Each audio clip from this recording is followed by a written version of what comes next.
लेकिन इसी के साथ हिना रब्बानी खर ने ये कहा है कि India is darling of the West. India West का डार्लिंग है और जब रिलेशंस की बात आती है तो पाकिस्तान के साथ रिलेशंस पर उसके कुछ terms and condition. Madam, Pakistan के वजीर आजम ने आज भारत को एक दफ़ा फिर ऑफ़र कर दी है कि आए बात करें, मुज़ाकरात करें। ये ऑफ़र्स वो बहुत ज़्यादा कर चुके हैं जब से वजीर आजम पेट्रोल बम अवाम पर और पाकिस्तान पर गिराया जा चुका है। वैसे ये रात को 12 बजे प्राइसेस चेंज होती है, लेकिन आज इन्होंने सुबह बेहतर समझा कि ये ऐलान किया जाए। टेबल टॉक करनी चाहिए और जंगे मसाइल का हल नहीं है, तनाज़ात के पुरअमन हल पर यकीन रखते हैं वजीर आजम की भारत को फिर मुज़ाकरात की पेशकश। 20 रुपए पेट्रोल और 20 रुपए डीजल की कीमत में इजाफा कर दिया गया और कहा गया कि ये सारा कुछ जो भी हम कर रहे हैं, ये मुल्की मुफादात को खातिर में रख कर और उसका ख्याल रख कर उसमें हम ये फैसला कर रहे हैं। And then there is the East, okay, which is the darling of the West, but really has decided to be the darling of the West while at the same time being very, very belligerent within the East. So India, हम भारत से बात करना चाहते हैं, ये बात शहबाज शरीफ साहब ने पहले भी एक दो बार कही थी और कल फिर उन्होंने यही कहा कि जी हम जो है वो मुश्किल वक्त से तो निकल गए, लेकिन अब हम भारत से बात करना चाहते हैं। तो सर आप जानते हैं कि ये सरकार जो है वो सिर्फ 6 दिन की रह गई है और अभी 6 दिन के बाद जो है इनकी गवर्नमेंट जो है वो वैसे भी खत्म होने वाली है शहबाज शरीफ साहब की। और उससे पहले भी जब से ये गवर्नमेंट आई है किसी ने भी इसको सीरियस, नवाज शरीफ साहब आएंगे एज अ प्राइम मिनिस्टर तो फिर एक जब पक्की गवर्नमेंट आएगी, या पक्की से मेरा मतलब है एक प्रॉपर गवर्नमेंट आएगी, उसके बाद ही शायद भारत या कोई भी दूसरी कंट्री जो है वो बात करने को तैयार हो, हाँ कहे या ना कहे।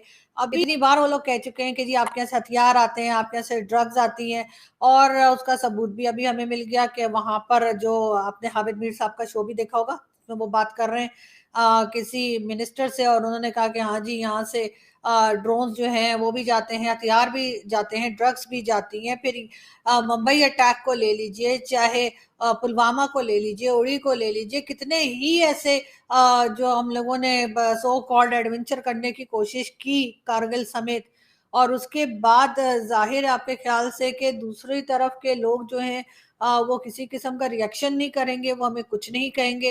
उनका पायलट पकड़ लिया और उसके बाद जिस तरह से छोड़ना पड़ा वो भी हम जानते हैं।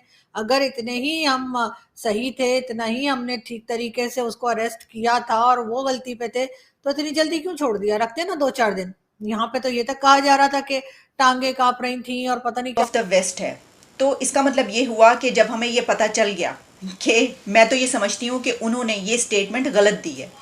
असल में उनको ये कहना चाहिए था कि India darling of the world है, इंडिया इस वक्त पूरी दुनिया का डार्लिंग बन चुका है, उनको ये बात कहनी चाहिए थी। लेकिन उन्होंने सिर्फ ये बात की कि वेस्ट का है। उसकी वजह क्या है? उसकी वजह आप जानते हैं कि अभी कुछ दिन पहले इंडिया के प्राइम मिनिस्टर नरेंद्र मोदी साहब का दौरा हुआ है, और वो दौरा कितना बड़ा है, और उसके बाद जो अमेरिका के रिलेशंस है पाकिस्तान के साथ, उसकी कोई और समत जो है अब मुकर्रर हो चुकी है, वो किसी और डायरेक्शन में जा चुकी हैं। और हमने भी क्योंकि फैसला किया है ये कि अब हमने अमेरिका के बजाय चाइना के साथ स्टैंड करना है। अब हम चाइना के साथ खड़े हैं, अमेरिका के साथ नहीं खड़े, तो एक वजह ये भी है। लेकिन ये बात अपनी जगह पर बिल्कुल दुरुस्त है कि जो वेस्ट है वो इंडिया को इस वक्त बहुत ज़्यादा प्रेफर कर रहा है, ठीक है। अच्छा, उसकी बड़ी वजह क्या है? हम शायद ये जो उन्होंने बात की ना, इसमें एक थोड़ा सा मुझे गुरूर नज़र आया है। मैं नहीं समझती कि हमें इस तरह का कुछ इमोशंस दिखाने चाहिए, जिसमें हमने ये कहा है कि देखो हम तो तैयार हैं।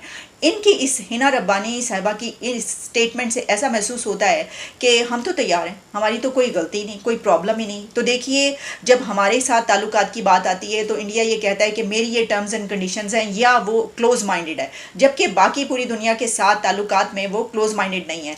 तो मैं इसको इस तरीके से समझती हूँ कि पूरी दुनिया इस वक्त इंडिया के साथ ताल्लुकात बनाना चाहती है, और भारत एक ऐसा कंट्री है, उसके यहाँ तक पहुँचने में, इंडिया की एक बड़ी ताकत बनने में, उसका सबसे बड़ा, या आप कह सकते हैं कि एक बेसिक फैक्टर ये भी है कि वो पूरी दुनिया से ताल्लुकात बेहतर बना। डीजल, पेट्रोल, बिजली और खाने पीने की चीज़ें, ये 3 चीज़ें ऐसी हैं जो मेरे ख्याल में हर किसी के इस्तेमाल किसी न किसी तरीके से इस्तेमाल करते हैं, डायरेक्टली या इनडायरेक्टली।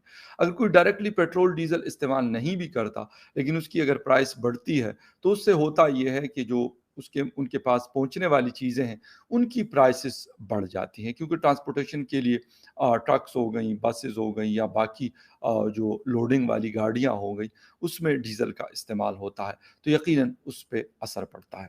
फिर दूसरी तरफ जो गाड़ियां पेट्रोल से चलती है, वो पब्लिक ट्रांसपोर्ट में हो या लोगों की आम अपने इस्तेमाल में हो, वो मोटरसाइकिल हो, कार हो या कोई और गाड़ी हो, उस पे यकीनन आपके बजट पे उसका एक बहुत बड़ा असर पड़ता है। अभी 15 दिन पहले 8 रुपए की कमी कर दी गई थी। तो अगर आप को मेरा वो शो याद हो, तो मैंने उसमें भी कहा था, और वैसे भी मैंने शायद ट्वीट भी किया था कि भई अभी 8 रुपए तो कम कर दिया, लेकिन 20 या 30 रुपए बढ़ाकर हिसाब-किताब बराबर कर देंगे। और वही ये 6 दिन की जो गवर्नमेंट रह गई है, उसको भला भारत क्या जवाब दे? ज़ाहिर है 6 दिन तो सोचने में ही लग जाते हैं। मगर बहरहाल शहबाज शरीफ साहब जो है वो 6 दिन के बाद चले जाएंगे, और इस वक्त उनका ये कहना कि भारत से बात करना चाह रहे हैं, ये आपने अपनी गवर्नमेंट जब आई थी उस वक्त आते ही क्यों नहीं कहा? लेकिन बहरहाल अब कह दिया तो कह दिया, और वैसे भी शायद ऐसे ही टाइम पास के लिए कहा हो, अदरवाइज सीरियस होते तो यकीनन बहुत पहले बात हो गई होती। लेकिन जाहिर है 6 दिन की गवर्नमेंट जिसकी रह गई हो, उसको भारत तो क्या, कोई छोटी सी छोटी कंट्री भी शायद जवाब देना जरूरी ना